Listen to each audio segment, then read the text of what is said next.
नमस्कार मित्रांनो, आपण आज कांदिवली विभागामध्ये आहोत. कांदिवली विभागाच्या वार्ड क्रमांक 27 मध्ये संगीता सिंगाडे ताई या अधिकृत उमेदवार आहेत वंचित बहुजन आघाडीकडनं. आज त्यांच्याकडनं आपण गप्पा मारणार आहोत आणि समस्या काय आहेत वार्डामध्ये आणि त्यांचे फ्युचर प्लॅनिंग काय आहे त्या संदर्भात आपण जाणून घेऊ. संगीता मॅडम, आपलं खूप खूप स्वागत. धन्यवाद सर. मॅडम, तुम्हाला ही तिकीट कशी काय भेटली?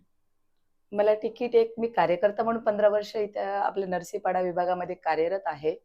आणि पहिल्या मी दुसऱ्या पक्षात होती, शिवसेनामध्ये. तर थोडं आम्हाला वरून सांगण्यात आलं की चला थोडी तयारी करून ठेवा, कधी आपली युती तुटू शकते, युती तुटली तर तुम्ही सज्ज राहावा, की आपल्या विभागासाठी दुसरी कोणी उमेदवार नाहीये, तर त्या पद्धतीने तुम्ही तयारी करून ठेवा. त्या पद्धतीने मी तयारी केली होती. शिंदे साहेबांबरोबर मी 3.5 वर्षापासून जोडलेली होती. सर्वप्रथम मी ते आपल्या हनुमान नगरमध्ये शिवसेनाची नवीन पक्षाची उभारणी केली.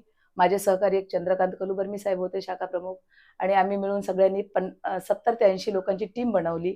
त्याच्या माध्यमातून आपण जे 3.5 वर्षामध्ये कामं केलेली आहेत, संपूर्ण नरसीपाड्याच्या झोपडपट्टी विभागामध्ये लोकांपर्यंत पोहोचलेलो आपण. महिलांचे जे काही समस्या असतील, महिलांना आता जे आपल्या लाडक्या बहिणीचे जे फॉर्म आहेत, ते मी इथल्या याच ठिकाणी बसून 3.5 वर्षामध्ये तुम्ही नगरसेवक कार्यक्रम झाल्यानंतर केलेलं. तुमचे काय काय स्वप्न आहेत? तुम्हाला काय काय करायची इच्छा आहे? बघा, मला नगरसेवक झाल्यानंतर माझी एक तर इच्छा आहे की इथे आमच्याकडे शाळेची समस्या आहे. इथे आहे सरकारी शाळा आहे, तिथून आपले 4थी पर्यंत शाळा आहे, आता 7वी पर्यंत झाली. तर माझी एक इच्छा आहे की 10वी ते 12वी पर्यंत आपल्याला एक सरकारी स्कूल आणि कॉलेज, जसं की आपल्या अनुदत्त मध्ये आहे, तर माझ्या नरसीपाड्यामध्ये एखादं स्कूल कॉलेज 12वी 15वी पर्यंत व्हावं, ही मी वरिष्ठांना एक विनंती करेन. आणि बाकी हॉस्पिटल आपला इथे एक मागच्या महिन्यामध्ये एक अशी केस झालेली की एक व्यक्ती जाता जाताच रस्त्यामध्ये त्यांना अटॅक आला आणि आपल्या ट्रॅफिकमुळे त्याचा प्राण गेला खाली जाईपर्यंत. तर मी ती समस्या सोडून व त्याचाही प्रयत्न करेन आपल्या ह्याच्या प्रशासनाकडे की मला इथे एक असं मोठं हॉस्पिटल द्या, सरकारी हॉस्पिटल जसं शताब्दी आहे.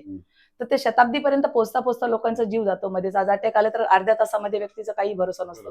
तर ते सगळं घडू नये. वार्ड क्रमांक 27 मध्ये सध्या तुम्ही राहताय, इथे समस्या कोणत्या कोणत्या आणि लोकांना काय काय त्रास होतो त्याचा? बरं, लोकांचं मी सांगते तुम्हाला. इथे तर एकतर लाईटीची सोय नाहीये, बाथरूम आहेत तर त्या बाथरूमच्या बाहेर लाईटी नाहीयेत, आणि माझ्याकडे कुठला फंड नाही. मी एक छोटा कार्यकर्ता म्हणून कार्य करते, आणि मी वरिष्ठांकडे थोडीशी मागणी बी करते यासाठी की बाबा माझ्याकडे बीएमसी कडे मागणी करते की माझे लाईटी लावून द्या, आमच्याकडे सोलर लाईट लावून द्या. हे ते पण माझी एवढी म्हणजे सत्ता नव्हती किंवा माझी परिस्थिती नसल्यामुळे माझ्याकडे अधिकार नव्हते हे सगळे. तर आता मी विचार करते की जर मला इथल्या जनतेने निवडून दिलं तर हे अधिकार मला भेटतील, आणि त्याच्या माध्यमातून लोकांचे लाईटचे, पाण्याची सगळ्या समस्या मी दूर करू शकते.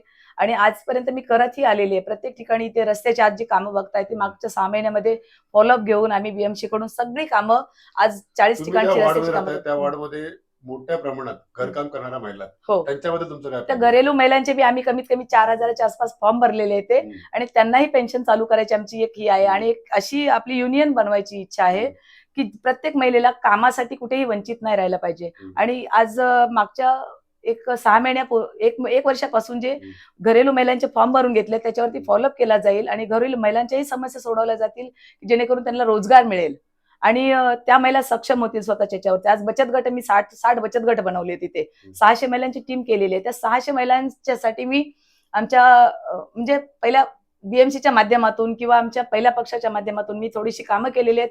त्यांना प्रशिक्षण देण्यात आलेलं आहे की तुम्ही रोजगार संधी कशी मिळवू शकता, बचत गटाच्या माध्यमातून स्वतःच्या पायावर कशा उभे राहू शकता, सक्षम कशा बनवू शकता, आणि याची काटोकाट प्रयत्न करून मी त्यांना संधी दिलेली आहे, त्यांना प्रशिक्षण दिलेलं आहे. तुमचं मोठं ड्रीम काय आहे वार्ड नंबर 27 मध्ये? मोठं ड्रीम म्हणजे तुम्ही आता जेव्हा तुम्हाला तिकीट भेटलंय, तुम्हाला तिकीट भेटल्यानंतर तुम्ही प्रचार करताय, तुम्ही लोकांना भेटताय, तुमचं मोठं ड्रीम काय की तिकडे व्हायलाच पाहिजे, हे मी झालंच सांगू पाहिजे? तुम्हाला, मी एक मनापासून विनंती करते की माझ्या प्रशासनालाही विनंती करेल, माझ्या सरकारकडे विनंती करेल की आज माझा टोटल इथे 14,000 वोटर आहेत.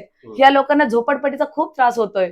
कुठे अशा समस्या येते की गटार भरलेली असते, कधी खोदलेला असतो रस्ता, कधी पाणीच येत नाही, कधी नळ तुटलेला असतो. तर मला हे डेव्हलप करायचंय. माझं हे सर्वात मोठं ड्रीम आहे की माझी झोपडपट्टी हटाव, आणि मला इथे सरकारकडून आपल्याला एक विनंती करून मी त्यांच्याकडून ना SRA प्रोजेक्ट लवकरात लवकर चालू करायचा विचार करते, आणि तोच माझा मोठा ड्रीम आहे. Thank you so much. ज्या होत्या संगीता सिंगाडे मॅडम यांनी मनसोक्तपणे गप्पा मारलेल्या आहेत आणि समस्या सांगितलेल्या आहेत, वार्डमध्ये त्यांचे ड्रीम सांगितलेले आहेत.